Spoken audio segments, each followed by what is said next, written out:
Panjatkan puji syukur kehadirat Allah Subhanahu wa Ta'ala, karena dengan limpahan taufik dan hidayahnya kita dapat berkumpul di Zoom meeting kali ini. Salawat serta salam tak lupa kita haturkan kepada junjungan kita Nabi besar Muhammad SAW yang telah menunjukkan kita dari jalan kegelapan menuju jalan yang terang benderang, yaitu iman dan Islam. Yang saya hormati Ibu Hana Natasha, selaku dosen pengampu mata kuliah Kitab Tafsir Klasik, kajian Kitab Tafsir Klasik. Dan yang saya banggakan teman-teman IAT 4D sekalian. Perkenalkan, nama saya Salma Kamila Putri, perwakilan dari kelompok 10 yang insya Allah akan membimbing jalannya diskusi kita pada kuliah hari ini. Kali ini kita akan mempresentasikan Kitab Tafsir Ruhul Ma'ani fi Tafsiril Quran wa Sab'il Masani karya Al-Alusi oleh kelompok 10 yang akan dibawakan oleh saya sendiri, Salma Kamila Putri, dengan Syifa Nurunisa Hadi dan Tias Rizky Alfaryani. Adapun rangkaian acara pada diskusi kita adalah yang pertama yaitu pembukaan, yang kedua yaitu penyampaian materi, yang ketiga sesi tanya jawab, yang keempat, masukan atau arahan dari dosen pembimbing, dan yang terakhir, penutup. Memasuki susunan yang pertama, yaitu pembukaan. Mari kita mulai perkuliahan pada hari ini dan membaca basmalah. Bismillahirrahmanirrahim. Acara kedua yaitu penyampaian materi kepada pemakalah.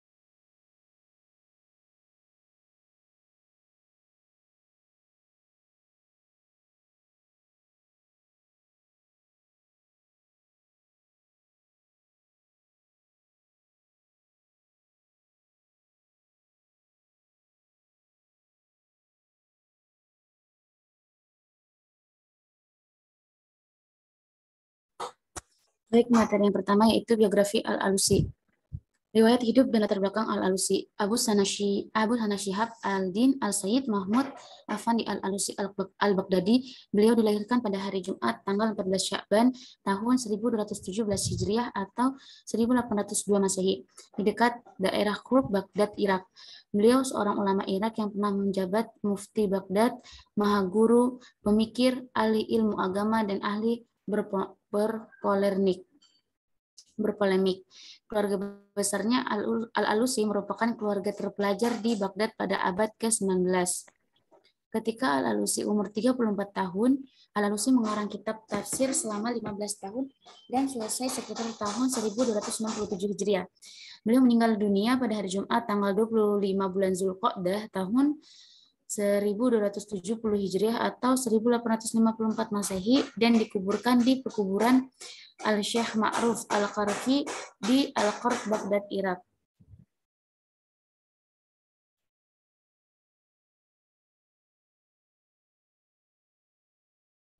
Guru dan murid Al-Alusi. Di antara guru-guru beliau antara lain yaitu yang pertama Baharuddin Al-Alusi, lahir 1248 Hijriah, wafat 1291 Hijriah, yang merupakan ayah beliau. Al-Alamas Al-Salafi Nu'man Khairuddin Abu Al-Barakat Al-Alusi yang merupakan paman beliau. Ismail bin Mustafa Al-Mushili. Yang keempat, Syekh Bahaul Haq Al-Hindi yang merupakan seorang ulama Hindi keturunan India yang menetap di Baghdad. Yang kelima, Syekh Abdus Salam bin Muhammad bin Said An-Najid atau Asyawaf.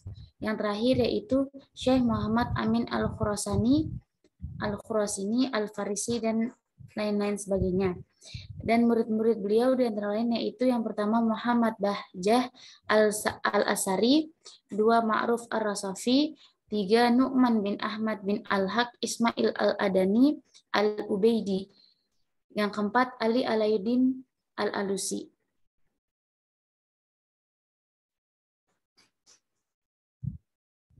Karya-karya Al-Alusi, hasil karya tulisan beliau antara lain yaitu yang pertama Syarah Al-Muslim fi Al-Mantiqi, yang kedua Al-Ajwibah Al-Iraqiyah Ani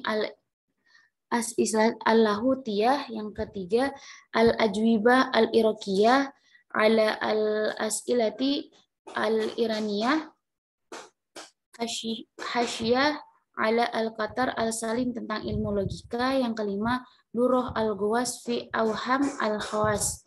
Yang keenam, Al-Nafaqat Al-Qudsiyah fi Adab Al-Abhas Al-Bas. 7, Ruhul Ma'ani fi Tafsir Al-Quran Al-Azim wa Al-Sab'i Al-Masani, dan lain-lain. Dalam ensiklopedia Islam Indonesia disebutkan bahwa setelah kembali dari Istanbul, Al-Alusi menulis 3 karya lagi, yaitu yang pertama Nashwat Al-Syamsu fi Al-Zahab Al-Istanbul, yang kedua Nashwat Al-Mudan fi Al-Awad ila Darsalam, 3 Goroib Al-Iktirah wa Nuzat Al-Albab, yang diterbitkan di Baghdad 2 kali antara tahun 1291 sampai dengan 1293 Hijriah atau 1874 sampai 1876 Masehi, dan yang ketiga kalinya pada tahun 1327 Hijriah sampai atau 1909 Masehi.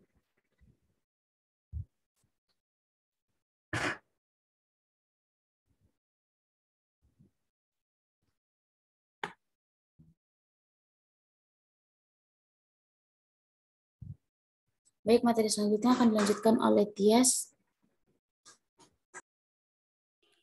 Baik, saya lanjutkan. Identifikasi fisiologis. Judul kitabnya Ruhul Ma'ani fi Tafsir Al-Quran wa As-Sabi Al-Masani. Penulisnya Abu Sana Syihab Ad-Din As-Sayyid Mahmud Afandi Al-Alusi Al-Baghdadi. Tempat diterbitkan Beirut, penerbit Darul Kutub Al-Ilmiyah. Jumlah jilid ada 16 rincian halaman jilid. Jilid pertama 635 halaman, jilid kedua 272 halaman, jilid ketiga 416 halaman, jilid keempat 319 halaman, dan seterusnya sampai jilid ke-16. Selanjutnya, identifikasi metodologis. Latar belakang penulis kitab Ruhul Ma'ani terkesan mistis. Al-Alusi menulis tafsir ini karena Al-Alusi terdorong oleh mimpi, meskipun sebelumnya sudah mempunyai ide untuk menulis tafsir tersebut. Pada malam Jumat bulan Rajab tahun 1252 Hijriah, Al-Alusi bermimpi diperintah Allah untuk melipat langit dan bumi. Kemudian diperintahkan seolah-olah Al-Alusi mengangkat tangan, satu tangannya ke langit dan satunya ke tempat air. Al-Alusi menemukan jawaban dalam sebuah kitab bahwa mimpi itu sebuah isyarat untuk menyusun kitab tafsir. Kitab tafsir Ruhul Ma'ani berisi berbagai pandangan baik dari kalangan ulama salaf maupun kholaf, dan juga menerangkan pendapat tafsir-tafsir sebelumnya. Misalnya Ibnu Atiyah, Ibnu Hayyan, Al-Kasyaf, Abi Su'ud, Al-Baidawi, dan Al-Fahrosi. Kemudian metode penulisan tafsir Ruhul Ma'ani. Metode yang dipakai oleh Al-Alusi dalam menafsirkan Al-Quran adalah metode tahlili. Salah satu yang menonjol dalam tahlili atau analisis adalah bahwa seorang mufassir akan berusaha menganalisis berbagai dimensi yang terdapat dalam ayat yang ditafsirkan. Hal ini juga yang menyebabkan beliau termasuk orang yang sangat selektif terhadap riwayat-riwayat Israiliyat, disebabkan karena beliau mau menekuni ilmu hadis. Nah, kemudian sumber dan referensi kitab Ruhul Ma'ani.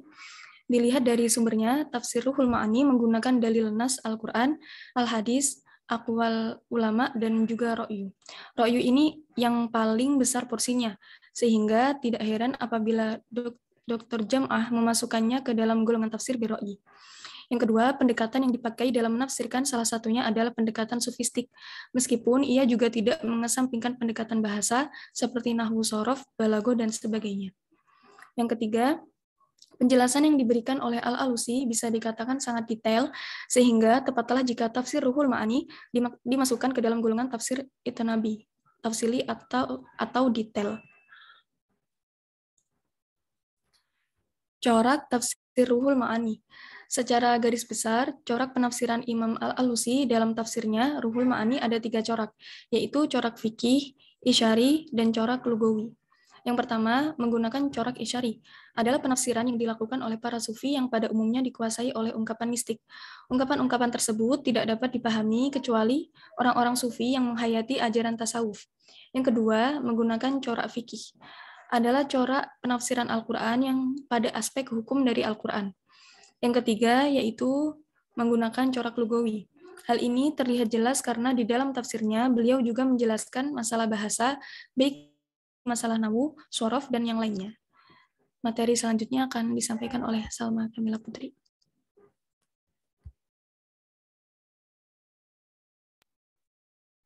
Baik, selanjutnya karakteristik tafsir Ruhul Ma'ani. Pendekatan yang dipakai dalam menafsirkan salah satunya adalah pendekatan sufistik atau isyari. Meskipun ia juga tidak mengesampingkan pendekatan bahasa seperti nahu, saraf, sorof, dan balaghah, pendekatan makna zahir dan batin ayat, dan sebagainya. Dan tafsir isyari ini dapat diterima dengan 4 syarat menurut Ibnul Qayyim. Yang pertama, tidak berlawanan dengan makna ayat. Yang kedua, makna yang diajukan itu sendiri benar. Dan yang ketiga, di dalam lafaz terdapat isyarat makna tersebut. Yang keempat, antara makna isyari dan makna ayat ada pertalian dan talazum atau saling menetapkan. Sistematika penulisan tafsir Ruhul Ma'ani. Sistematika sebagai langkah metodis yang ditempuhnya biasanya Al-Alusi menempuh langkah-langkah di bawah ini. Yang pertama, menyebutkan ayat-ayat Al-Quran dan langsung menjelaskan makna kandungan ayat demi ayat. Yang kedua, dalam analisisnya, terkadang juga Al-Alusi menyebutkan asbabun nuzul terlebih dahulu. Namun, kadang beliau langsung mengupas dari segi gramatikanya, kemudian mengutip riwayat hadis atau qaul tabi'in. Menerangkan kedudukan suatu kalimat atau kata yang ada di dalam ayat tersebut dari segi kaidah bahasa atau ilmu nahwu. Menafsirkan dengan ayat-ayat lain, selanjutnya memberikan keterangan dari hadis nabawi bila ada, mengumpulkan pendapat para penafsir terdahulu, dan yang terakhir menjelaskan makna lafaz dengan syair-syair. Kemudian identifikasi ideologisnya. Ketika mengamati ideologi beliau dan melihat karya-karyanya, terlihat beliau menempuh 3 fase dalam perjalanan ilmunya. Fase pertama, berakidah sufi murni hingga berumur 30 tahun. Fase kedua, fase yang tidak berlangsung lama. Fase ini akidah beliau bercampur antara akidah sufi dan salaf. Di fase ini beliau sudah mulai mencari ilmu kemana-mana. Jadi beliau mulai bercampur antara akidah sufi dan salaf.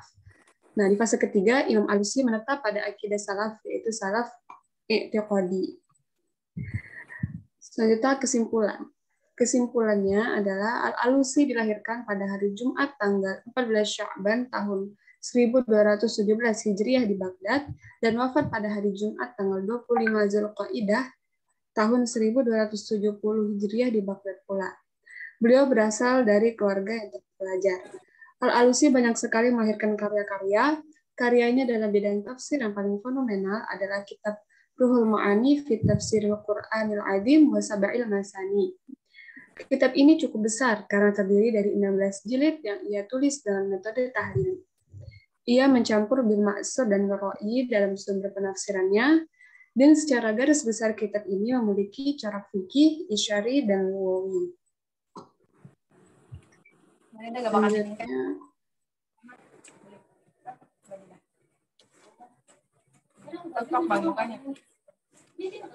baik, selanjutnya sesi ketiga yaitu sesi tanya jawab.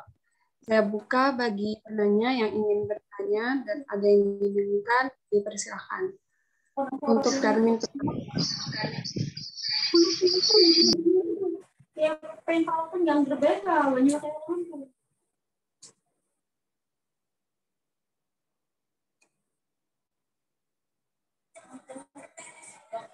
Tapi kadang-kadang titik kok bakal semingguan.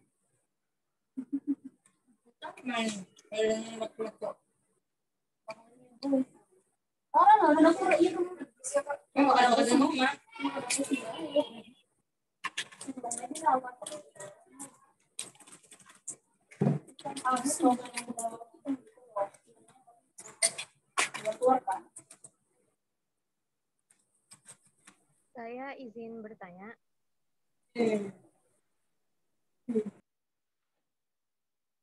Bagaimana penilaian para ulama mengenai tafsir Ruh Al-Ma'ani ini? Terima kasih.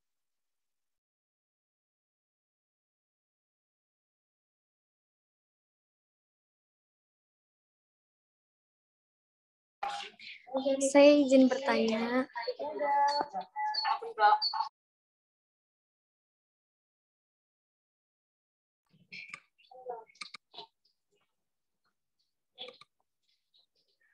Apa sih corak dari kitab tafsir Ruh Al-Ma'ani ini? Tolong dijelaskan. Terima kasih. Saya izin bertanya, kenapa tafsirnya Alusi ini dikategorikan sebagai tafsir birra'i, dan apa alasan Alusi menggunakan tafsir birra'i? Baik, terima kasih pertanyaannya. Dipersilakan kepada pemakalah untuk menjawab.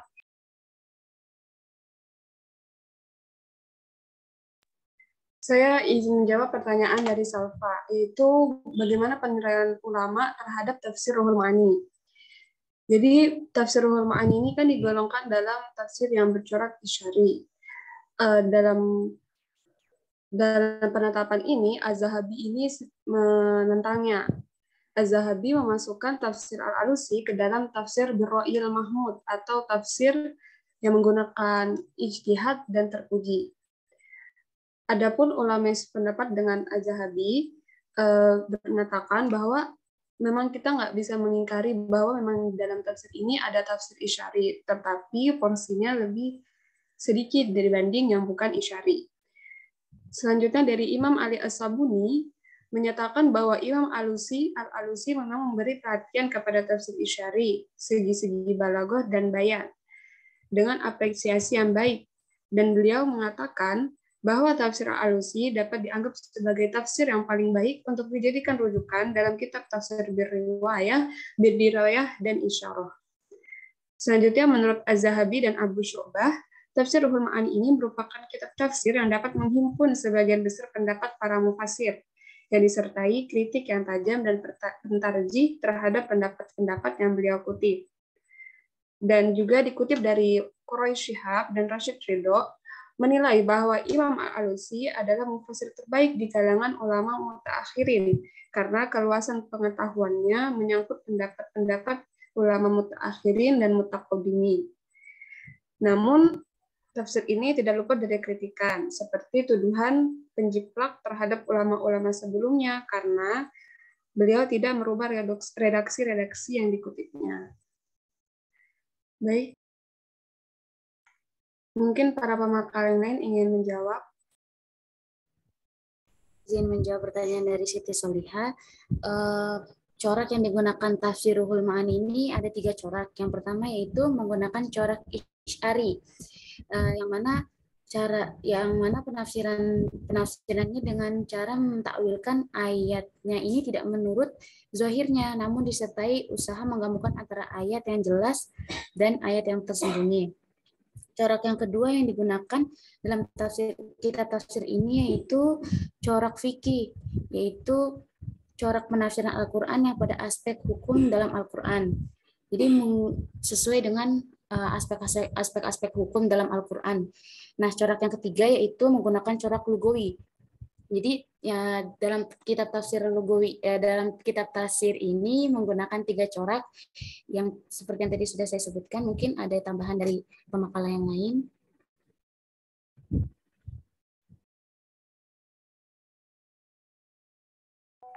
Baik, saya izin menjawab pertanyaan dari Miftah. Tadi pertanyaannya, kenapa tafsirnya Al-Alusi ini dikategorikan tafsir birra'i dan apa alasan Al-Alusi menggunakan tafsir birra'i?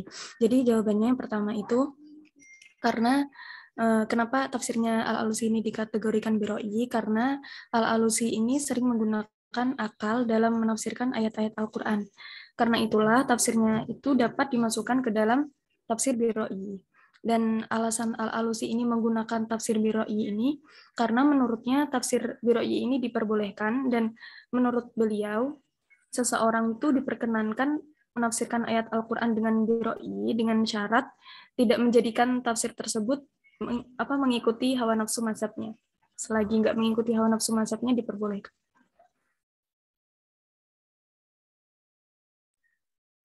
Baik, karena sudah dijawab 3 pertanyaan dari termin pertama, maka kami buka lagi termin kedua, dipersilakan bagi teman-teman yang ingin bertanya.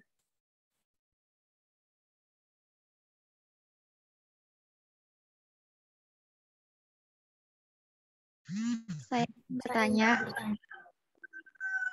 kakak yang memberi nama kitab tafsir Ruh Al-Ma'ani ya? Terima kasih.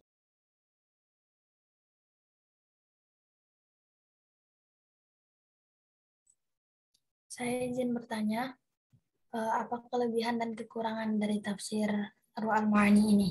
Terima kasih.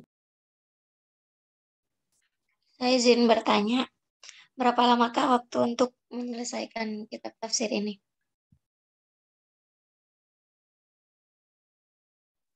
Baik, karena sudah 3 pertanyaan, maka dipersilakan kepada pemakalah untuk menjawab.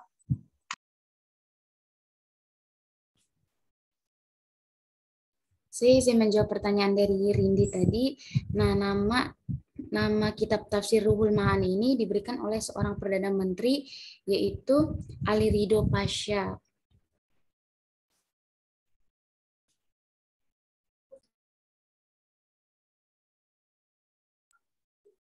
Saya akan menjawab pertanyaan dari Ukhti Lutfiah, kelebihan dan kekurangan tafsir Ruhul Ma'ani.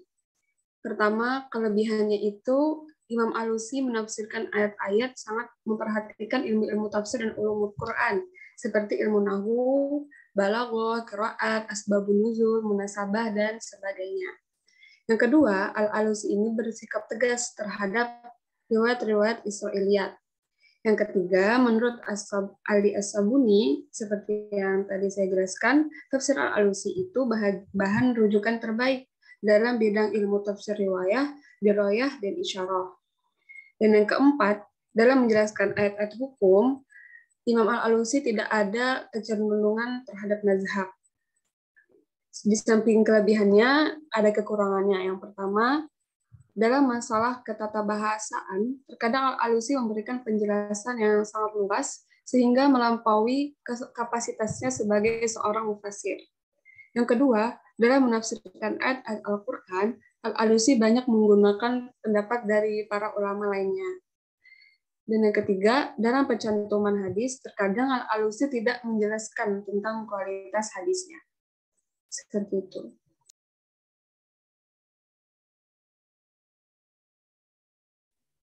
Baik, saya mau menjawab pertanyaan dari Tiwi.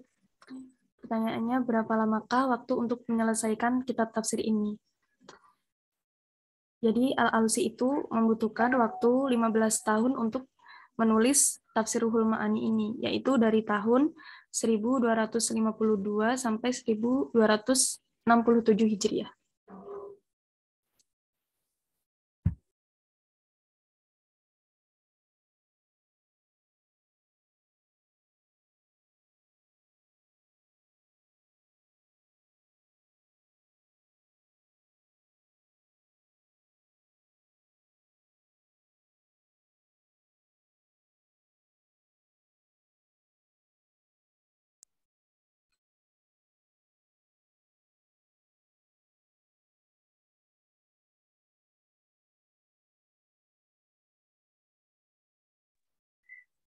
Baik, karena 3 pertanyaan di termin kedua sudah selesai dijawab, bagi yang ingin bertanya lagi, dipersilakan.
Karena tidak ada yang bertanya, saya tutup saja ya. Acara terakhir yaitu penutup. Mari kita tutup dengan membaca hamdalah. Alhamdulillahirrahmanirrahim. Terima kasih kepada teman-teman yang telah berkontribusi dalam diskusi kami kali ini. Akhirul kalam, assalamualaikum warahmatullahi wabarakatuh. Saya serahkan kepada Ibu.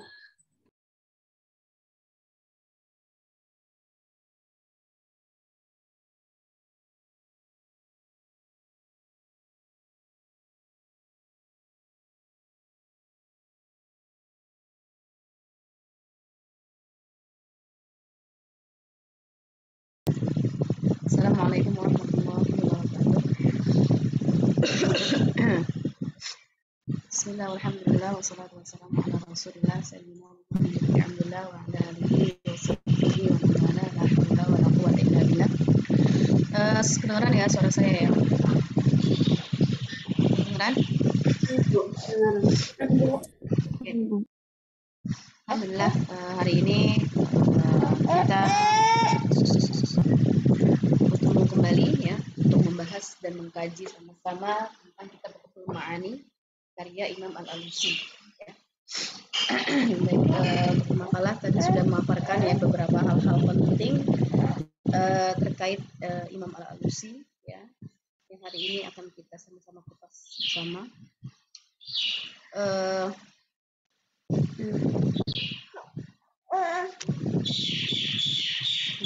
Saya akan bahas makalahnya dulu ya.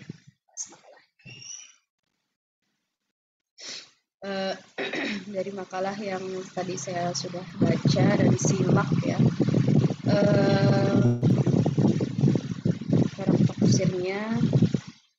Oh ya, ini untuk susunan makalahnya saya kira sudah cukup baik ya, dari awal sampai akhirnya.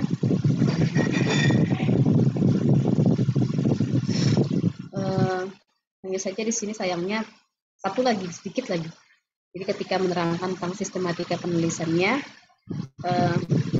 pemakalah hanya mencantumkan teksnya saja. Gitu ya. Kalau bisa diterangkan sedikit, itu boleh ya, makalah lebih bagus lagi. Jadi teman-teman tahu misalnya penyebutan makna kandungannya itu di mana. Ya, misalnya wal ma'na yas'alunaka 'anil qiyam. Ya. Anil qiyam bi amril yatama, itu anaknya. Ya. Itu kemudian beberapa hal ya terkait teknis penulisan ya, saya kira teman-teman sudah seringkali saya ingatkan ya, memang ini hanya makalah ya, tapi lagi-lagi pembiasaan kalian dalam dalam menulis makalah yang baik itu insyaallah nanti akan memberikan dampak ya kalian sudah akan skripsi ya teman-teman ya. Jadi insya Allah kalau kalian menulis makalahnya dengan baik dan skripsi juga tulisan kalian sistematikanya baik ya, dari segi cara penulisan ilmiahnya gitu ya. Baik. Tafsir Ruh Al-Ma'ani fi tafsir Al-Quran wa Sab'il Mathal karya Al-Alusi.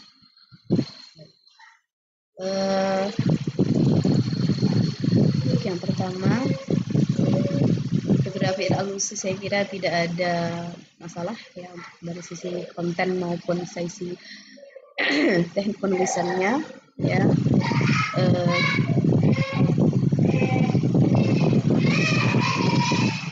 Saja setiap penulisan nama judul itu diberikan garis miring ya, garis miring seperti di sini tafsir Ruhul Ma'ani garis miring ya, cetak miring italik ya ini. Kemudian ini penulisan Al-Naqsyabandiyah, Naqsya pakai isya ya, Naqsyabandiyah. Baik. Kemudian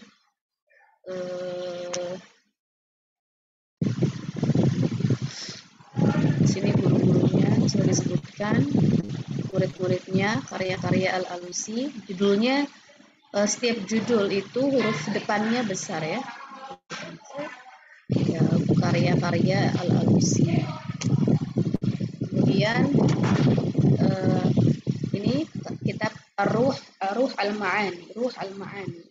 Garis miring diberikan tanda kutip atas, ma'an ya, tanda ain. Baik. Metodologi kitab tafsir Ruh Al-Ma'ani. Identifikasi fisiologisnya. Ya.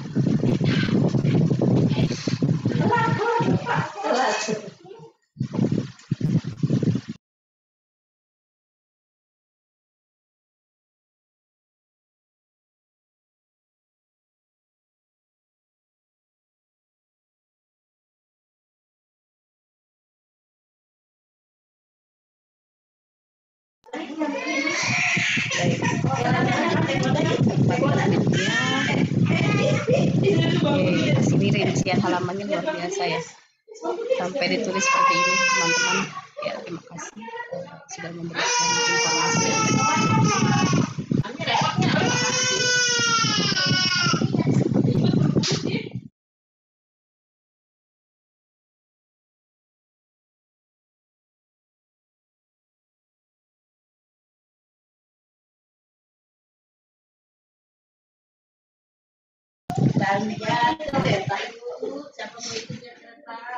Sudah, kemudian identifikasi metodologisnya.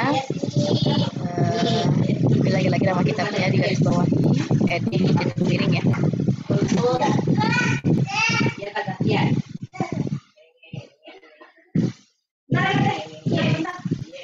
Ini nama asbab penamaan. Tadi latar belakang penulisannya itu apa namanya, atas nama penamaannya itu ya dimasukkan di sini ya. Siapa yang memberikan nama ya? Siapa yang memberikan nama kepada Al-Alusi? Siapa? Ya, tadi diantaranya Syekh Ali Basa ya, Ali Basa. Ya, ini tuliskan di sini. Makanya teman-teman ada yang bertanya ya. Tapi sepertinya makalah belum dimasukkan di sini, jadi tambahkan di penamaan kitabnya itu diberikan oleh siapa ya. Baik, kemudian metode penulisan, metodologi penafsiran boleh ya, metode penafsiran ya, metode penafsiran tafsir Ruh Al-Ma'ani atau semua apa sih, tapi lebih spesifiknya sebenarnya metode penafsiran Al-Alusi dalam tafsir Ruh Al-Ma'ani gitu ya.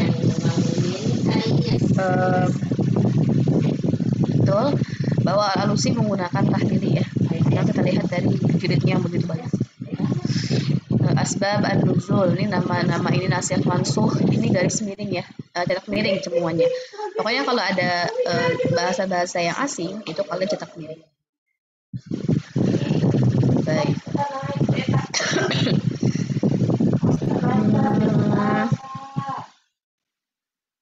Baik. Ini apa ini? Ini ya, yang nomor 8 ini, footnote nomor 8 itu diperbaiki judul bukunya apa ya, bukunya apa diperbaiki ya. Ketika ada footnote yang sama dengan sebelumnya, tulis nama dan judul bukunya, kemudian halaman bukunya, sumber penafsiran dan rujukan, sumber dan rujukan dan penafsiran Al-Alusi gitu ya. Jadi jangan hanya sumber dan referensi saja, tambahkan sumber, penafsiran dan referensi tafsir Ruh Al-Ma'ani ya. Itu diperbaiki judulnya. Kemudian di sini tafsir Ruh Al-Ma'ani ini salah, ini ma'aninya cetaknya ya, aqwal al-ulama cetak miring, ra'yu miring ya. Baik. Dari segi sumber penafsirannya betul dengan tafsir bir-ra'yi ya, meskipun memang ada yang mengatakan bahwa tafsir Al-Alusi ini, tafsir Ruhul Ma'ani ini merupakan tafsir yang isyari ya, karena beliau memang salah satu sufi ya, sufi Naqsyabandi, khususnya dalam tarekat Naqsyabandi, dan sangat memiliki pengaruh yang besar gitu ya. Salah satu gurunya yang beraliran sufi itu ya dalam intelektual beliau ya, dalam perendahan intelektual beliau. Oleh karenanya dalam menafsirkan ayatnya pun sehingga banyak sekali ya diwarnai dengan sumber-sumber dari syari ya, karena orang yang mengikuti satu thariqat gitu ya pasti dia melakukan riyadhah gitu, melakukan riyadhatun nafs ya, ijtihad ya, kemudian betul-betul mendidik jiwanya gitu ya, seperti yang banyak dilakukan ritual-ritual keagamaan, ritual-ritual atau hal-hal wirid gitu ya, dan banyak sekali memang yang kita lihat ya dari latar belakang kehidupan beliau itu ya, bagaimana beliau seorang yang zuhud, wara dan sebagainya ya, sehingga ranah sufistik itu memang sangat mempengaruhi penafsirannya gitu ya. Karena tidak bisa dipungkiri bahwa ketika seseorang mempunyai atau kuat ya dengan salah satu latar belakang keilmuan atau pengalaman spiritual gitu ya, ketika menafsirkan pun maka akan menuangkan pikirannya apa yang kemudian bersemayam dalam jiwanya dalam penafsirannya gitu ya. Makanya kalau dari sumbernya ada yang mengatakan ra'yu, ada yang mengatakan isyari, tapi yang lebih dominan adalah ra'yunya. Ya, kenapa? Karena yang banyak dibahas oleh Alusi itu bukan ranah sofistiknya, ya justru ranah seperti bahasa, ya. Karena bahasanya itu banyak dibahas oleh Imam Al-Alusi. Oleh karenanya, Al-Dhahabi tadi betul diketahui oleh makalah, ya beliau itu condongnya atau lebih tepatnya dikategorikan sebagai salah satu tafsir dengan sumber penafsiran, sumber periwayatannya birroi. Tentu birroinya adalah birroi yang jaiz, birroi yang boleh, birroi yang sahih ya. Baik. Dan dalam menafsirkan ya tadi referensi penafsiran beliau, rujukannya ya, karena beliau itu lahirnya gitu ya, hidupnya di abad-abad yang ke-13 Hijriah ya, 1300-an gitu ya. Tentu sudah banyak mengalami perkembangan ya dalam dunia penafsiran ya, sehingga beliau banyak sekali gitu ya, kemudian dalam tafsir itu tidak hanya mengandalkan ra'yunya semata, tapi juga banyak sekali menukil ya pendapat dari ulama-ulama sebelumnya ya. Di sini pemakalah tidak menampilkan siapa saja referensi yang dikutip oleh beliau ya, boleh tambahkan ya makalah ya di sumber dan referensi ya. Kalau sumber itu maksudnya adalah sumber penafsirannya, imma birra'i atau bil ma'thur atau bil isyari ya. Nah, referensinya itu adalah rujukan penafsirannya itu dari kitab apa biasanya ya. Karena kalau kitab-kitab yang abad-abad klasik pertengahan itu banyak rujuk kitab-kitab yang sebelumnya, seperti misalnya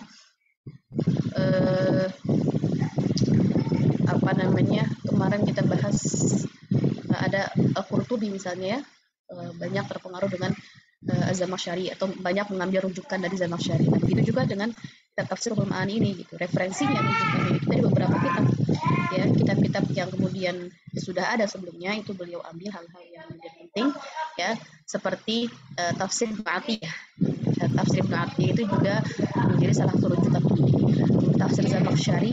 Nah, ini beliau banyak sekali ya mengutip penafsir dari Zamakhsyari dari segi bahasa.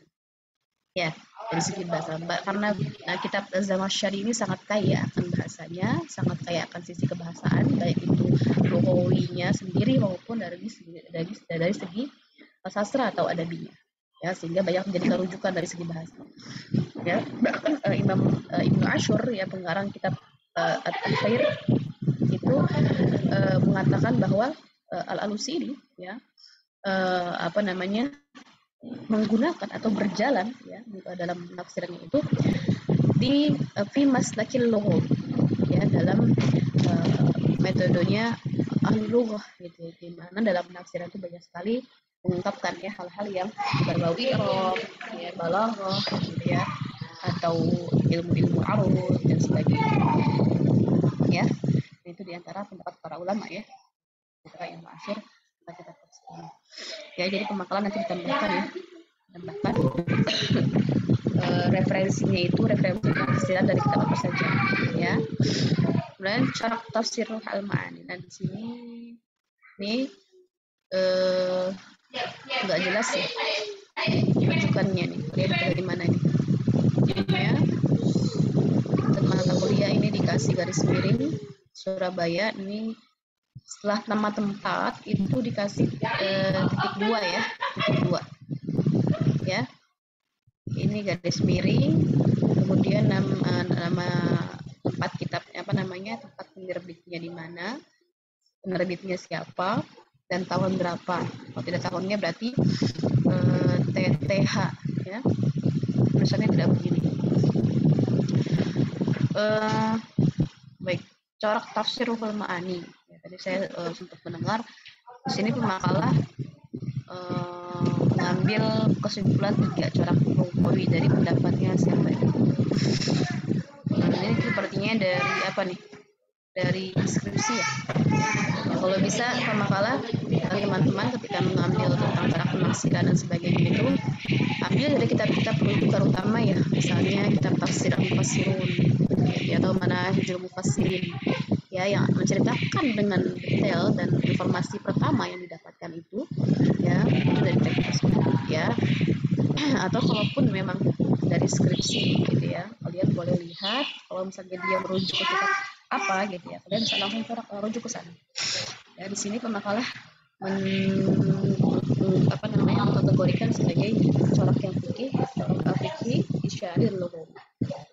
Jadi ada beberapa corak ya yang diwarnainya. Ya. Saya kira yang lebih dominan ya dari 3 corak ini adalah corak isyarinya, isyari dan lughawinya. Kalau fikihnya tidak terlalu, tidak ya, tidak, karena tidak mendominasi ya, sehingga yang kita lihat lebih dominannya adalah lughawi dan isyari ya. Baik. Selanjutnya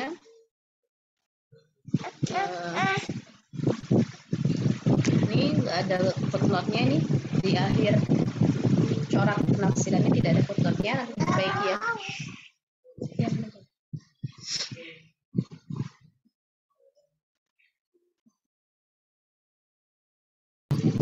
Ya, nanti kasih penafsiran di sini. Baik, karakteristik daripada tafsir Ruhul Ma'aninya saya kira tidak terlalu bermasalah. Kemudian sistematikanya tadi ya saya katakan bahwa ketika menuliskan sistematika ya, teman-teman menyebutkan contohnya.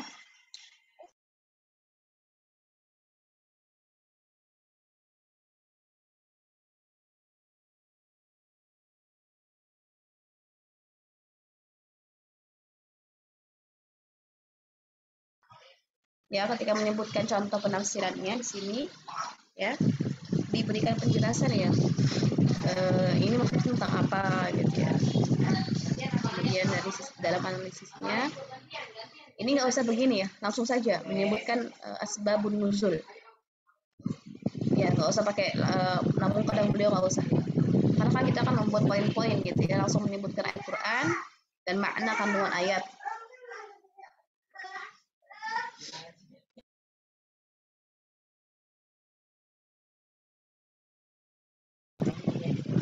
Nah, di sini juga langsung saja menyebutkan asbabun nuzul. Nah, itu contohnya ini ayatnya.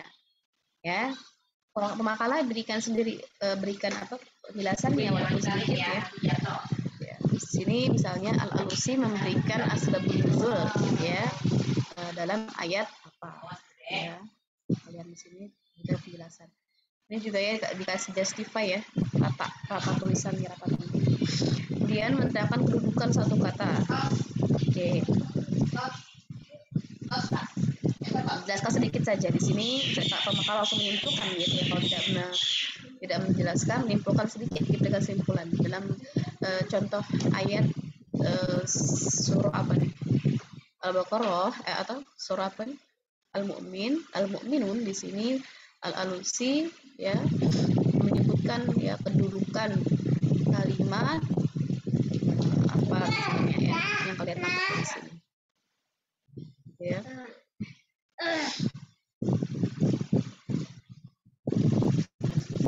Di sini seperti qiraah dhaifah ini kan maksudnya qiraat sebenarnya ya, jadi kedudukan itu bukan di sini ya, berarti dicari lagi contohnya. Makalah bisa lihat contohnya untuk melihat bagaimana Al-Alusi itu menerangkan bab nahwunya atau menerangkan disiplin nahwu dalam kitab tafsirnya itu dalam tafsir juz 30 saja kalau kesusahan. Surah An-Nas itu ada, beliau memberikan salah satu i'rab gitu ya, yang mana beliau menukilnya dari Az-Zamakhsyari ya, karena di sini campur-campur ini ya, campur-campur. Di sini udah qiraat nih, tambahkan lagi di sini nomor 4 ya, membahas qiraat dalam tafsirnya. Misalnya qiraat apa saja yang beliau bahas.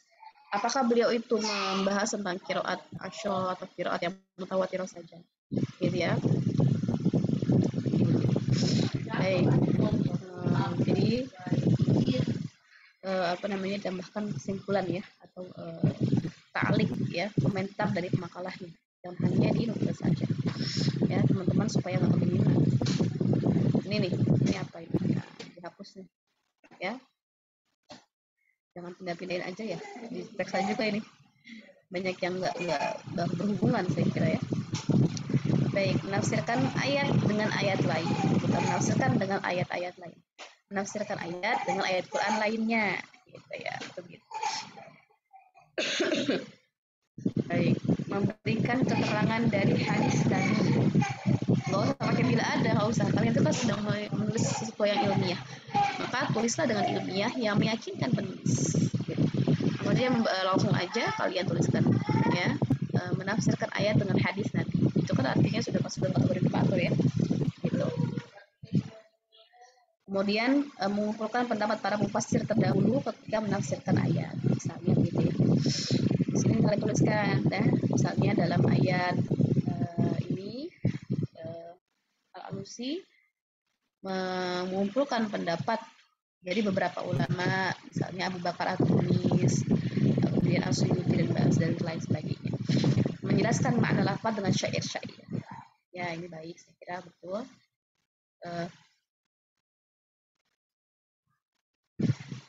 Tapi isinya nggak benar ini, dari mana nih coba teman-teman lihat ya, menjelaskan makna lafaz dengan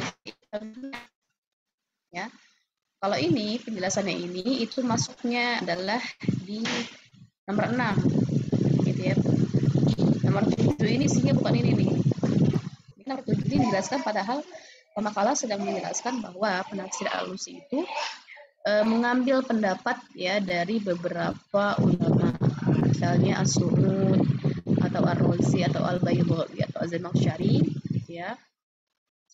Misalnya dengan menggunakan beberapa sebutan, ketika As-Su'ud menggunakan penggunaan lafaznya atau termnya qala Syekh Islam, qala Syekhul Islam, diperbaiki Syekhul Islam. Atau kalau Imam Ar-Razi qala al-Imam, kalau Al-Baydhawi ya menggunakan istilah qala al-Qadi. Itu ya. Jadi nomor 7 dicari lagi nih. Ya. Di apa ya? Di tafsir-tafsiran tuh ada sebenarnya ya beberapa hal yang menjadi poin-poin penting dalam beberapa penafsiran. Ya, nanti akan saya bahas. Fisiologis, video ideologisnya beliau ini saya nggak tahu dari mana sumbernya nih. Tapi saya kira apa ya?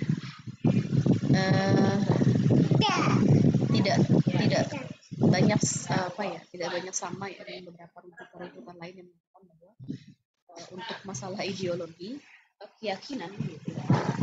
Al-Alusi ini memang orang sufi dari sejak awal sampai akhir hayatnya, seorang sufi yang memang beliau banyak berguru dan betul-betul ya bermulazamah ya dengan tarekat An-Naqsyabandi Itu ya. Itu dari segi ideologinya. Ya. Satu lagi yang mungkin pemakalah belum bahas itu adalah mazhab fikihnya beliau itu apa? Ya, mazhab fikihnya Al-Alusi itu apa? Atau Syafi'iyah atau Hanafiyah atau Malikiyah? Ya, itu nanti dicari lagi. Ya, mazhab fikihnya. Ya. Mazhab fikih Al-Alusi belum ada di sini. Ya. Nih, di sini ada fase pertama, fase kedua. Ya. Fase kedua itu beliau bercampur antara sufi dengan salaf. Saya maksudnya apa? Saya nggak paham ini. Nggak bisa dipertanggungjawabkan sepertinya komentarnya ya, karena kalau yang maksud salaf itu adalah para ulama-ulama salaf. Ya. Saya kira ulama salaf orang-orang yang memang sufi juga gitu ya, sufi, maka tidak bisa dipisahkan gitu. Apakah ada aliran salaf dan yang sufi terpisahkan? Tidak. Ya, atau yang ketiga, Al-Alusi menetap pada akidah salaf. Ya, salafnya itu salaf Nabi atau salaf bagaimana gitu.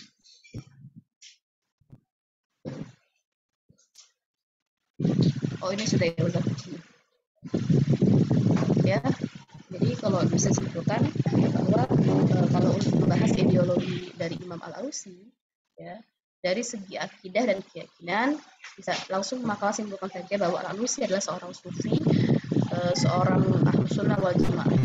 Jadi akidahnya jelas, ya, akidahnya jelas, bukan akidah yang nusus salafi atau sufinya, bukan. Akidahnya apakah beliau itu seorang Mu'tazilah atau beliau itu seorang Syiah, ya kan tidak. Ya, ketika dibahas tentang mazhab akidahnya, maka kalian kelompokkan apakah beliau itu seorang Ahlus Sunnah atau seorang Mu'tazilah atau seorang Syiah, ya. Jadi hati-hati ketika mengutip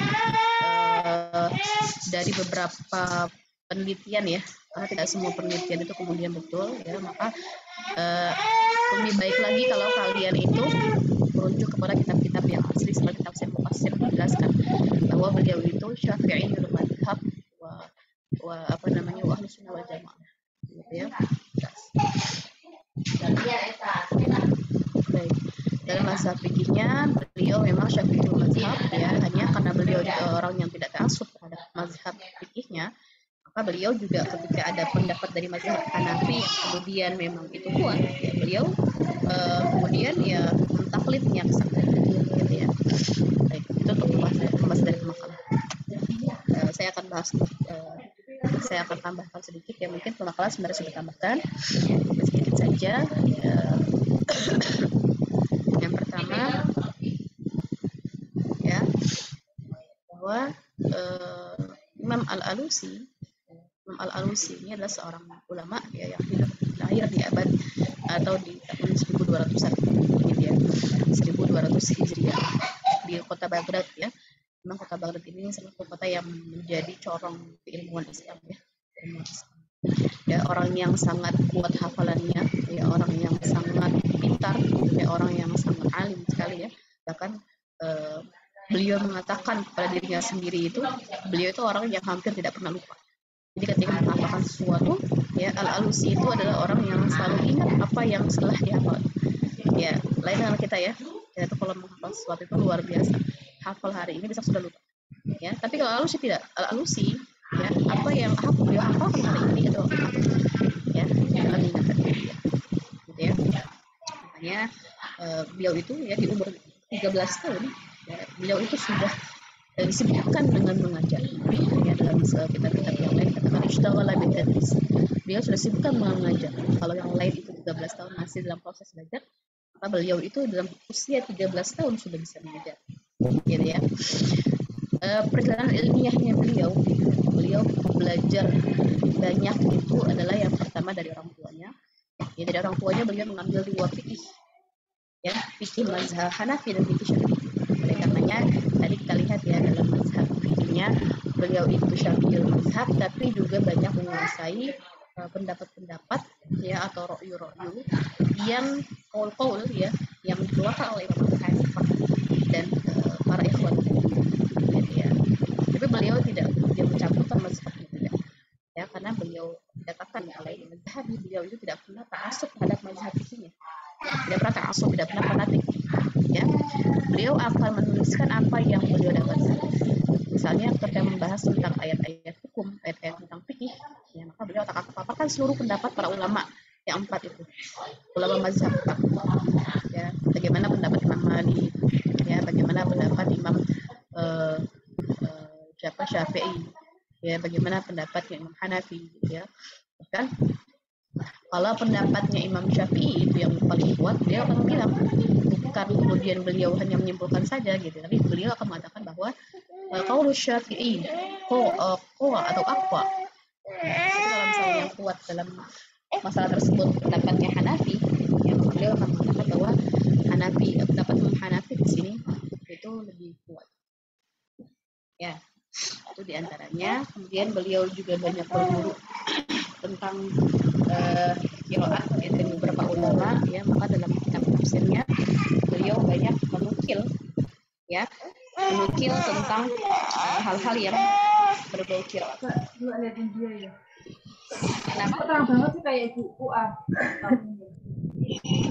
Ya, jadi beliau itu banyak menukil qiraat, banyak mencantumkan tentang qiraat dalam tafsir. Ya, lalu kemudian dari segi bahasa beliau juga mengambil ilmu, ya, tentang lughah, nahwu dan sebagainya itu dari ulama-ulama, ya, ahli nahwu di zamannya. Ya.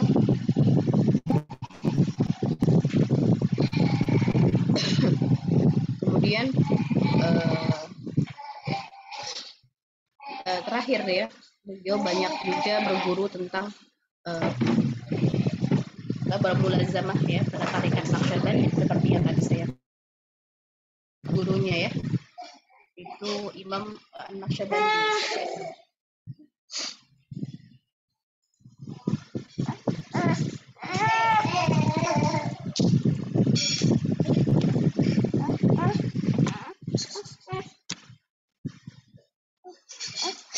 Ini bisa kalian lihat.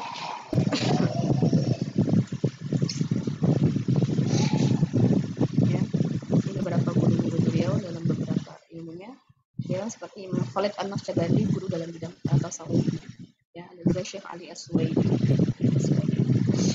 Kemudian tadi ya sudah sampaikan makalah bahwa beliau menuliskan kitab ini, ya, pada mulanya adalah karena beliau bermimpi ketika dalam mimpi itu disebutkan beliau sedang menggunung langit dan bumi, gitu ya.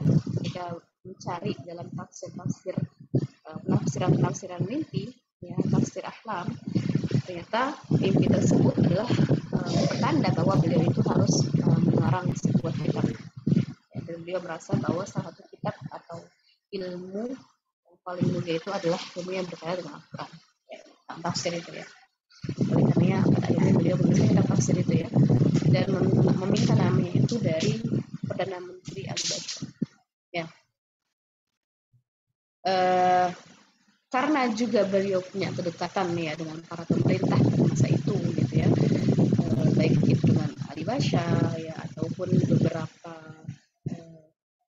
pemimpin, ya, dari kota Konstantinopel, ya, maka beliau juga waktu itu diangkat, ya, menjadi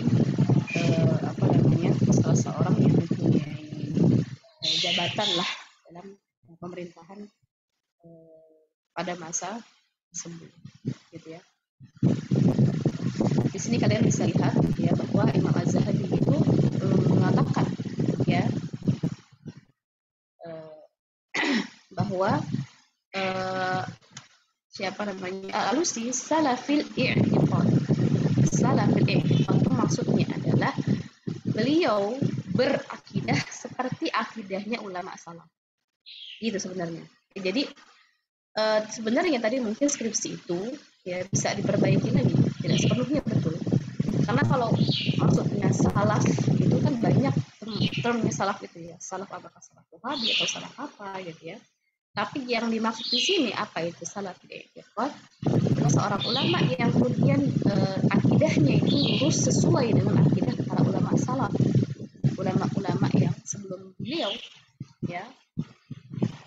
Tapi kalau untuk lebih detailnya bahwa beliau ini adalah seorang Ahlus Sunnah wal Jamaah yang tidak sama sekali terindikasi oleh aliran akidah lain yang cenderung sesat atau cenderung nyeleweng. Itu maksudnya.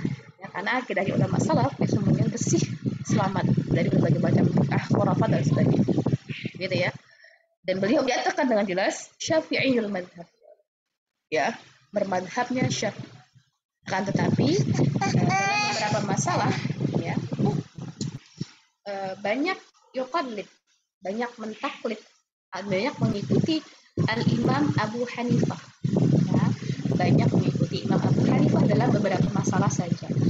Memang ketika kita menyelami beberapa hukum fikih, banyak pendapat Imam Syafi'i yang sebetulnya ya kalau kita jujur gitu ya, itu dari segi landasannya tidak lebih logis atau tidak lebih kuat dibandingkan dengan Imam Hanafi. Oleh karenanya beliau itu kan seorang yang kemudian mempunyai kapasitas ya untuk bisa menentukan gitu ya, bisa mencari dan menentukan ya dari dalil kemudian menjadi sebuah hukum, menjadi sebuah produk gitu ya, dari bahan dalil menjadi sebuah produk hukum. Nah, makanya beliau kemudian tidak kemudian selalu ya mengikuti mazhab Syafi'i. Ada beberapa hal saja, beberapa hal saya katakan beberapa ya. Ini bukan berarti kalian juga bisa begitu, tidak ya, atau kita gitu semua tidak bisa begitu, tidak, karena kita nggak punya ilmu ya, kapasitas kita nggak cukup untuk kemudian kita menjadi seorang mujtahid yang bisa memilih gitu ya.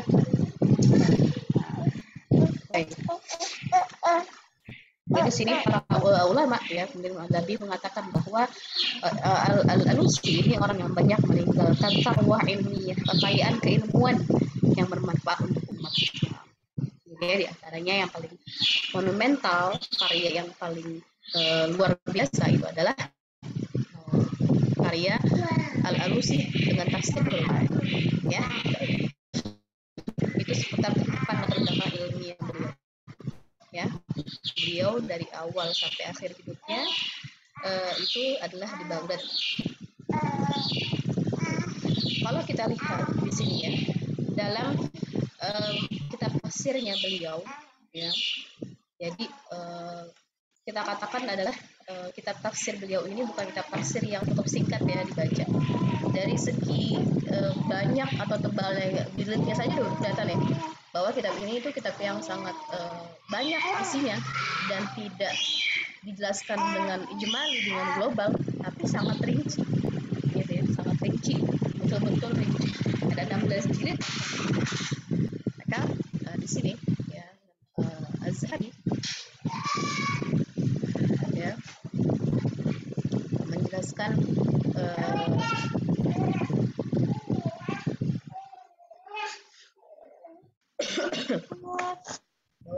Imam Al-Alusi ya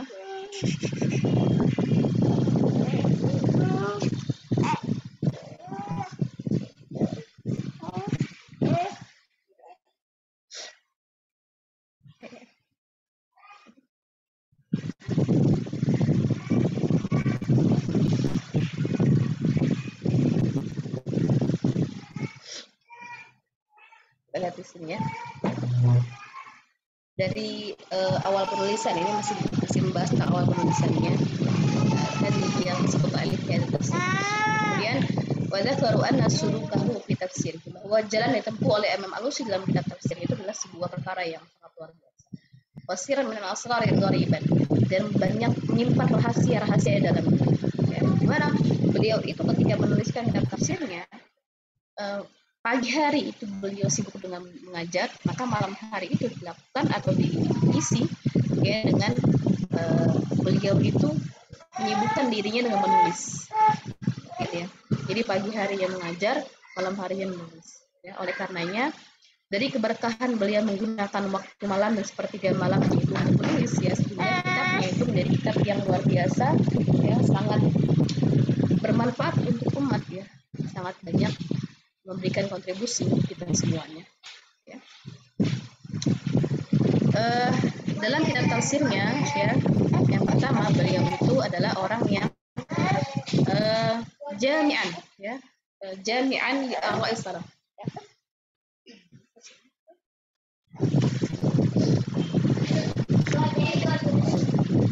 Imam Al-Alusi ini dalam kitab tafsirnya itu banyak sekali mengumpulkan pendapat para ulama, ya, baik itu ulama salaf maupun ulama khalaf, ya.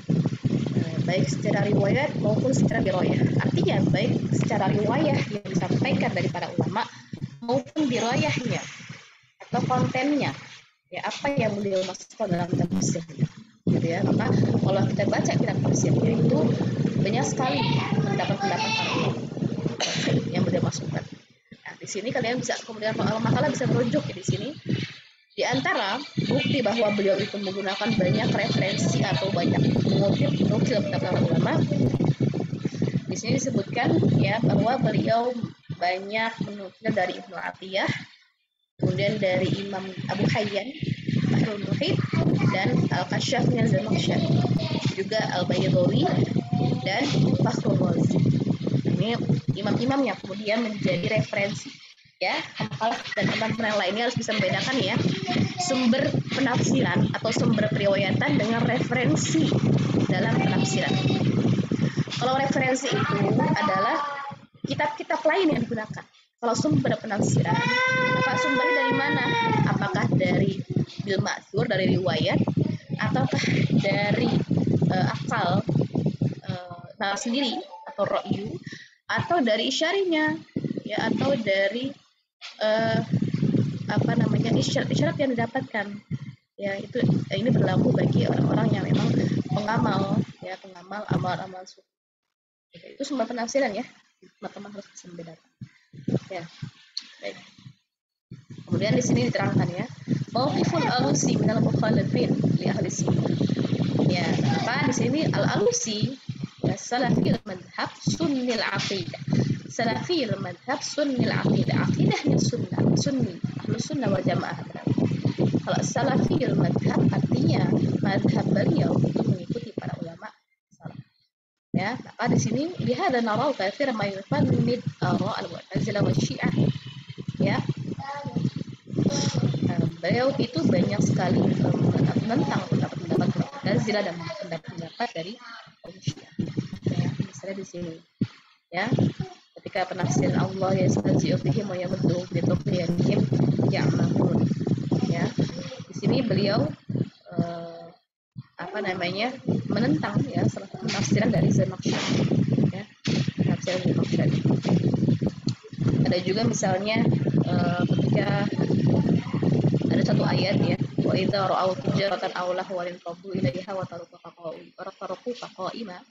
Ya, di sini ayat ini oleh kaum Syiah itu ditafsirkan untuk mencaci atau untuk menghinakan ya, menghinakan para sahabat-sahabat Nabi yang lainnya kecuali Imam Ali. Ya, oleh karenanya Imam Al-Alusi ini sangat mengcounter pendapat dari orang-orang yang selain Ahlus Sunnah, gitu ya, yang dalam kitab tafsir itu banyak sekali menyelewengkan, gitu ya.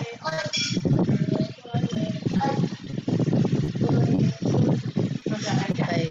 Kemudian beliau tafsirkan dengan yang sebetulnya apa tijaratan Allah wa rinfadu ilaiha wa itu artinya, ya. Di antara sikap-sikap beliau yang memenangkan mazhab Ahlussunnah dan mengcounter semua pendapat-pendapat atau penafsiran-penafsiran yang menyeleweng, ya, inhiraf fit tafsir, ya, atau ad-dakhil, ya, beberapa infiltrasi yang masuk dalam penafsiran para sahabat, penafsiran para ulama, ya, tafsirnya, ya, itu ad-dakhil namanya, infiltrasi, ya. Dan Al-Alusi wa masail kauniyah, ini beliau juga banyak mencantumkan ya hal-hal yang berbau saintifik, ya, saintifik. Tapi saintifiknya lebih kepada misalnya filsafat, ya, filsafat tentang Allah, itu banyak filsafat. Kemudian hal-hal lainnya mauqif dalam masail fiqhiyah, bagaimana kemudian karakteristik kitab tafsirnya dari segi hukum, misalnya apakah beliau banyak membahas tentang fikih juga, ya. Maka saya kurang sepakat ketika tadi pemakalah mengkategorikan bahwa kitab tafsir ini sebagai kitab tafsir dengan cara fikih, ya. beliau hanya memaparkan seperti para ulama lainnya, memaparkan kitab fikih, masalah fikih ya, tapi tidak kemudian menjadi dominan dalam kitab tafsirnya adalah hal-hal yang berbau fikih, gitu ya. Di sini dijelaskan bahwa beliau itu ya idza takallama an ayatil ahkam, ketika berbicara tentang ayat hukum, maka tidak akan melewatinya kecuali beliau itu apa? Istaufa madzhabal fuqaha. Kecuali beliau itu mencantumkan seluruh pendapat dari fikih wa adillati ma'adami ta'assubin minhu, tanpa adanya sikap fanatik terhadap mazhab bi'ain, terhadap mazhab tertentu, gitu ya. Tidak ada fanatik dalam mazhab fikihnya beliau, meskipun mazhab beliau adalah mazhab Syafi'i, ya. Baik, di sini misalnya ayatul mutallaqat ya tarabbasna bi anfusihinna, ya di sini ya tajidu ba'da an yadhkur madhab Syafi'i wa madhab Hanafi wa adillah kullu minhum, ya, kemudian dalil-dalil dari masing-masing Syafi'i dan Hanafiyah, beliau mengatakan jumlah kalam Syafi'iyah di hadzal maqam qawa, artinya beliau menjelaskan ya, memaparkan mazhab-mazhab fikih Syafi'i dan Hanafi dan sebagainya, tapi beliau hanya memberikan komentar bahwa mazhab Syafi'i itu orang yang kuat di sini, ya, tapi beliau tidak ta'assub, tidak kemudian hanya mencukupi dengan salah satu pendapat dari Syafi'i saja. Kemudian dari Israiliyat, apakah ada Israiliyat dalam tafsirnya? Ada, ya, tapi beliau ya tadi makalah ketika menuliskan sistematika sebutkan semua ya, ada nggak aspek menafsirkan ayat dengan ayat Quran, cantumkan. Ada nggak dengan hadis? Kalau ada cantumkan. Ada nggak dengan qiraat? Kalau ada cantumkan. Apakah beliau menyebutkan asbabun nuzul, nasikh mansukh? Cantumkan dalam poinnya sistematika dan kasih siapa contoh. Atau beliau menyebutkan Israiliyat, tapi akan tetapi beliau misalnya menyebutkan Israiliyat dengan sangat hati-hati, ya, itu dimasukkan dalam poinnya. Karena di sini dilihat bahwa Alusi juga ada Israiliyat dalam tafsirnya, tapi beliau syadidun naqd, ya, sangat keras ketika mengkritik atau mengkomentari hal-hal yang berbau Israiliyat, ya. Tidak seperti yang lainnya, para ulama yang lain itu ada yang kemudian menambahkan Israiliyat dengan sangat banyak sekali, ya. Di sini contohnya ada ya, contohnya ada. Najiduhu wa qad khalaqal mitsaq Bani Israil, Bani Israil. Kita melihat di sini bahwa najiduhu yaqussu alaina qissa ajiba an Auj bin Unuq, ya, yarwiha 'an al-Ghawawi walakinahu ba'da al-faragh minha yaqulu man asbahul. Beliau itu mengutip pendapat Israiliyat dalam penafsiran ayat ini dari Imam Al-Baghawi, ya, kemudian ketika selesai menyebutkan semua kisahnya, beliau itu memberikan komentar sya'a amrun Auj indal amal naqulu fi hikayat syani'ah, ya, beliau komentari bahwa kisahnya ini adalah kisah yang tidak ada asalnya, jadi sangat hati-hati, ya. Maka kita bisa merujuk juga kalau pengen tahu tentang kisah-kisah Israiliyat, boleh merujuk ke kitab ini karena beliau sudah sangat mengomentari dengan begitu ketat, ya, nangkepnya, kritiknya sudah sangat. Atau misalnya ketika menafsirkan ayat wa yasna'ul fulka, ini ayat tentang Nabi Nuh alaihi salam, ya, menceritakan tentang ketika Nabi Nuh itu membuat perahu, ya, itu disebutkan dengan Israiliyat, ya. Nah, ulfasyabnya, jenis kayunya itu apa? Wa fi miqdar quliha wa 'ardiha, ya, wa irtifaiha, tingginya, beratnya, lebarnya itu berapa, itu disebutkan, ya. Nah, beliau mengomentari di sini, ini malam yashrahul kitab lam tubayyin as-sunnah sahih. Nah, dia juga mengomentari tidak ada penjelasan apakah kisah ini betul atau tidak, gitu ya.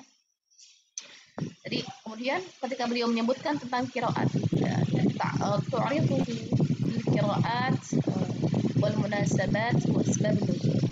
Makalah bisa memasukkan ini poin yang menjadi memaparkan qiraat, munasabah ayat dan asbabun nuzul, ya.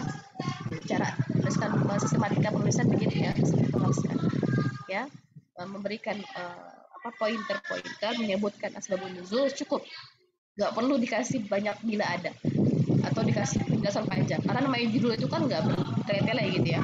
Jadi judulnya aja, bawahnya baru contohnya dan kasih kesimpulan di bawahnya pakai bahasa Indonesia supaya teman-teman tahu ini ayatnya berbicara tentang apa, bukan hanya ditulis ditempelin itu aja gitu ya, karena nggak semua teman-teman paham kan ya ayat ini tentang komentar tentang apa, dari mana letak asbabun nuzulnya, dikasih garis bawah di ayat yang mana atau di lafaz yang mana ya.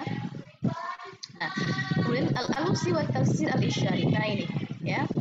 Memang karena al-alusi dalam muqaddimahnya itu ya beliau sangat panjang lebar menjelaskan dan mengutip salah satu dari pendapat Rasulullah yang mengatakan bahwa likulli ayatin zahirun wa batin.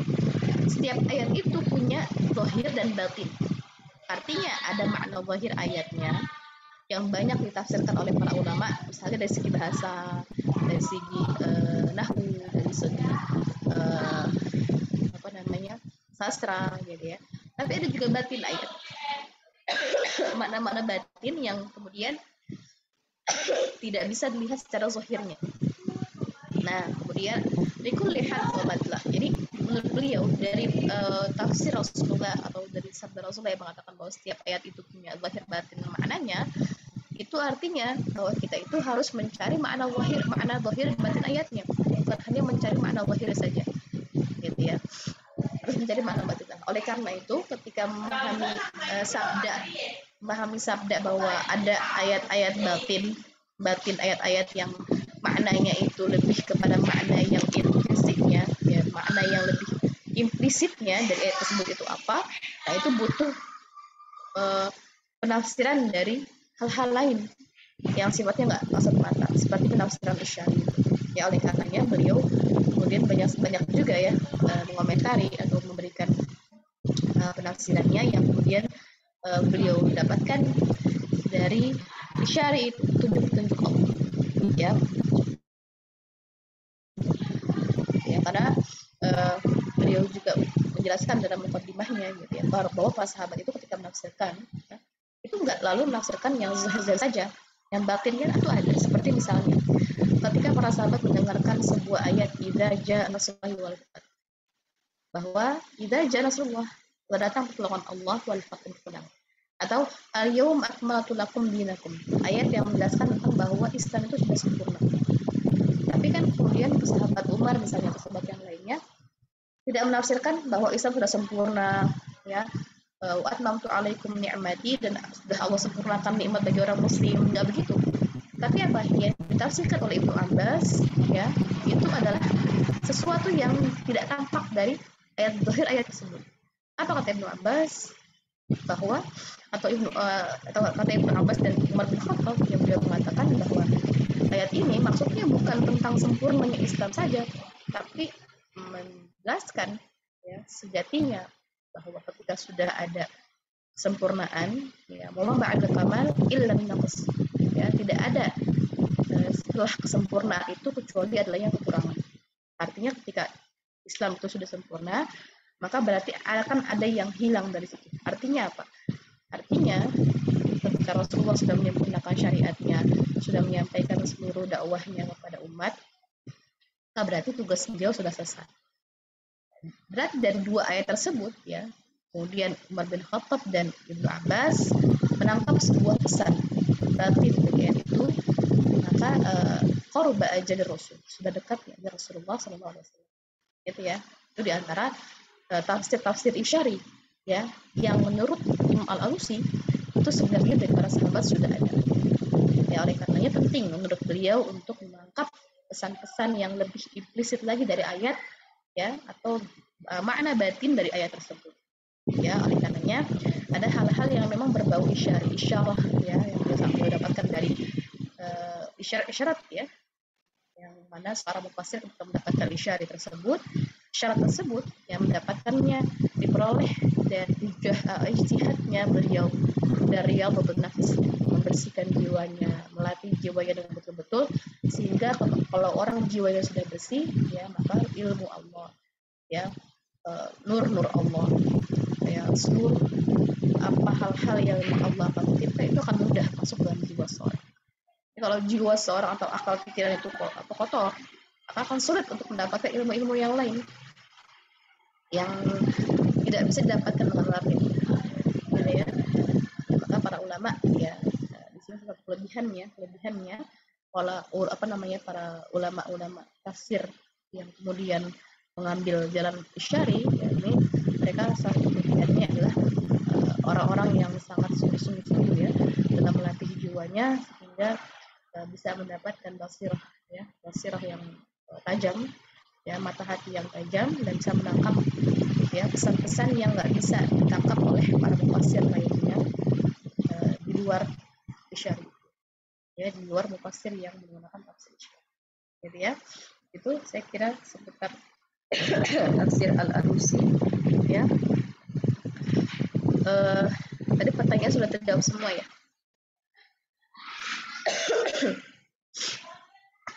Terjawab semua ya. Ada pertanyaan lagi teman-teman? Kalau ada pertanyaan lagi silahkan.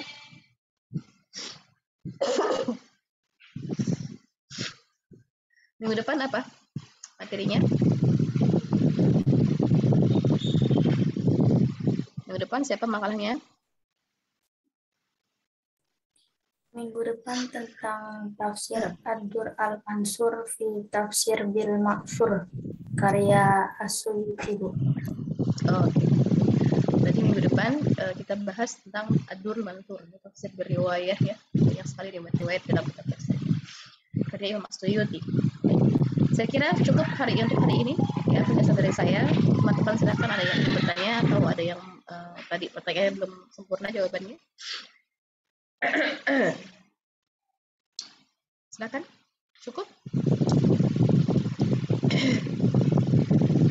Iya. Oh iya, untuk UTS-nya jangan lupa ya, coba dikerjakan terus ya. Oke, cukup ya.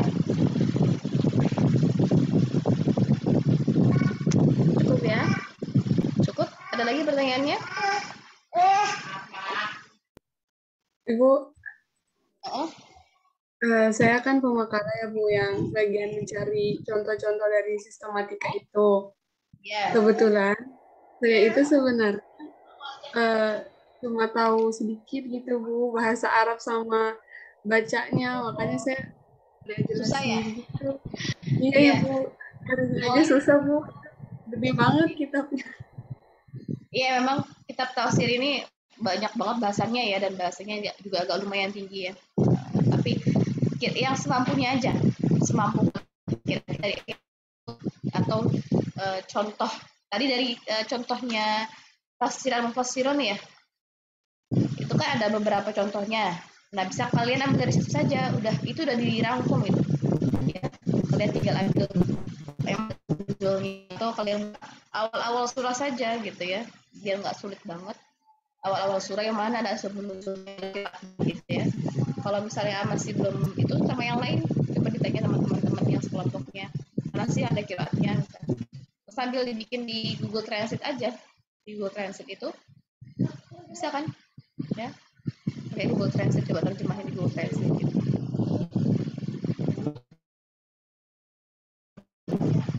Oke, baik Ibu, terima kasih Bu. Lampunya selesai ya, lampunya. Dibikin kesimpulan aja atau seenggak-enggaknya kira-kira lebih, kemudian digaris bawahi yang masih masalah bahasanya misalnya ya, bahasanya yang mana atau maksudnya apa sih gitu ya. Oh, misalnya dalam Ubay bin Ka'ab ya, misalnya Ubay bin Ka'ab membaca dengan apa, itu dalam qiraatnya misalnya, atau dalam hadisnya nggak perlu ditafsirkan semua atau nggak perlu diartikan semua, cukup misalnya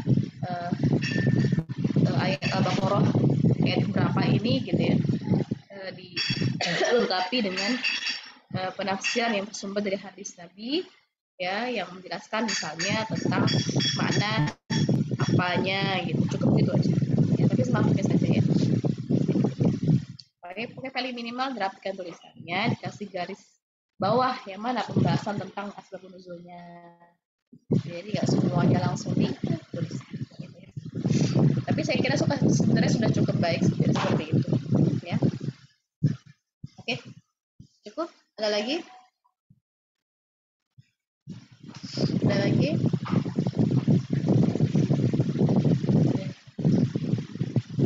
Ada lagi yang ingin ditanyakan?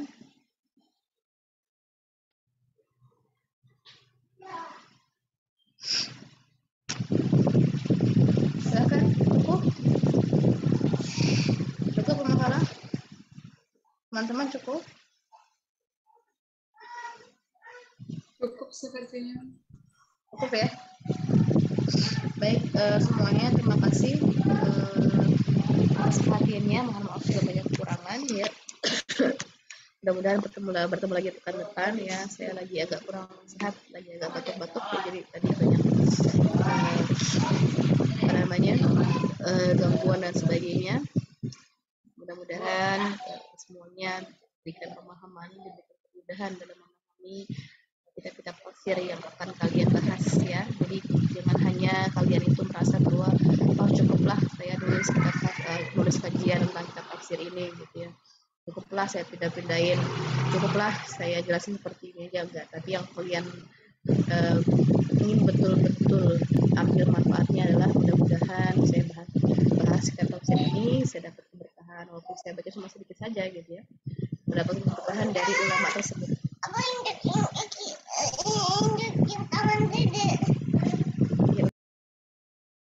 Ya.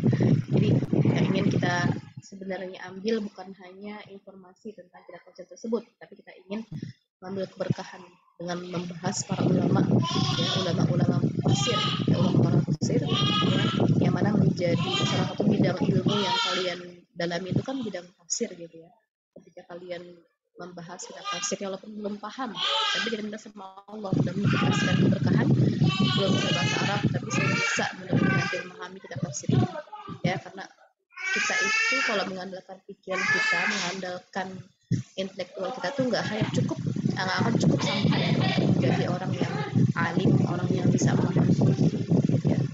Ya, di masa depan itu bukan orang-orang yang pintar saja yang kemudian bisa memperoleh keberkahan itu, tapi orang-orang yang memang punya adab ketika membahas atau ketika mereka menuntut ilmu, gitu ya. Apa sebelum kalian bahas tafsirnya, kalian berfatihah untuk muallif kitabnya, ya, untuk mendapatkan keberkahan dari muallifnya. Kemudian ketika menyebutkan nama orang salah tersebut, ya, kalian benar-benar nyebutinnya, ya, jangan asal nyebutin. Misalnya namanya karena tulisan bahasa Indonesia begitu, gitu ya, kalian bacanya salah-salah. Kalian baca bahasa Arabnya, ya, misalnya Az-Zamakhsyari, jangan kalian baca Az-Zaza gitu ya, kayak orang yang baru bisa baca Arab, Latin gitu. Tapi kalian coba baca dengan baik, ya, siapa nama ulamanya. Ketika menyebutkan nama ulama atau nama orang soleh, dengan kalian yakin, ya, ada keberkahan, ya, ada karomah yang Allah titipkan dari ilmu-ilmu yang Allah begitu luas, khusus dalam bidang tafsir ke ulama tersebut, maka insya Allah nanti yang akan kalian dapatkan itu adalah bukan hanya sekedar informasi tentang kitabnya, juga keberkahan karena kalian yakin dan penuh adab ketika membahas tentang ulama-ulama tafsir yang kita bahas selama 1 semester, gitu ya. Jadi paradigmanya itu dirubah, ya. Luar biasa, kita tuh bahas kitab tafsir, bahas kajian kitab tafsir tuh tokoh-tokohnya banyak, ya. Yang ulamanya beginilah, yang ulamanya dengan 1000, dengan jutaan keilmuan, dengan jutaan keutamaan mereka, gitu ya, yang nggak mungkin kita bisa dapatkan di zaman sekarang, ya. Maka kita mengharapkan sedikit keberkahannya dari kita membahas kitab tafsir, gitu ya. Baik, aku minta teman-teman semuanya, ya, mohon maaf sekali lagi, ya, mudah-mudahan sehat selalu, minggu depan ketemu lagi insyaallah, mudah-mudahan sehat juga, ya. Akhirul kalam, ya. Assalamualaikum warahmatullahi wabarakatuh. Waalaikumsalam.